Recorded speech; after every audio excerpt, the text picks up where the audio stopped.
2024 সাল থেকে বিশেষ পুনর্তফসিল সুবিধার আওতায় নিয়মিত করা অনেক ঋণ আবারও খেলাপি হয়ে পড়ায় ঋণ খেলাপিদের জন্য বড় ধরনের সুদ মওকুফের সুযোগ তৈরি করেছে বাংলাদেশ ব্যাংক।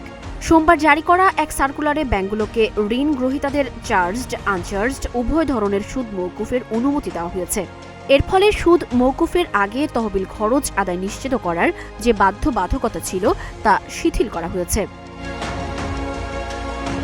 কেন্দ্রীয় ব্যাংকের তথ্য অনুযায়ী 2025 সালের ডিসেম্বর পর্যন্ত খেলাপি ঋণের বিপরীতে ব্যাংকগুলোর স্থগিত সুদ হিসাবে প্রায় 1 লাখ কোটি টাকার আনচার্জড সুদ জমা হয়েছে। বাংলাদেশ ব্যাংক বলছে, মন্দ ঋণ চিরতরে মুছে ফেলে ব্যাংকের ব্যালেন্স শিট সাফসুতরো করা এবং ঋণ খেলাপিদের খেলাপির তকমা থেকে বেরিয়ে আসতে সহায়তা করতেই এই নতুন উদ্যোগ নেওয়া হয়েছে।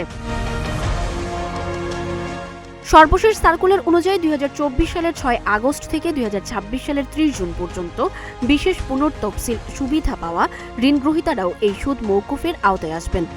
নতুন নীতিমালায় খেলাপি ঋণ গ্রহীতারা কেবল ঋণের আসল অর্থ পরিশোধ করেই এককালীন নিষ্পত্তির সুযোগ পাবেন, অর্থাৎ এক্ষেত্রে তাদের কোনো সুদ পরিশোধ করতে হবে না। বাংলাদেশ ব্যাংকের হিসাব অনুযায়ী ব্যাংকগুলো যদি স্থগিত সুদ হিসাব থেকে প্রায় 1 লাখ কোটি টাকার অনারোপিত সুদ মওকুফ করে, তাহলে 2025 সালের ডিসেম্বর পর্যন্ত রেকর্ড করা মোট খেলাপি ঋণের হার 30.60% থেকে কমে 25% নেমে আসতে পারে। স্থগিত সুদ হিসাব হলো এমন একটি সাময়িক বা হোল্ডিং অ্যাকাউন্ট যেখানে খেলাপি ঋণের অনাদায়ী সুদ লাভ হিসেবে দেখানোর পরিবর্তে সংরক্ষণ করা হয়।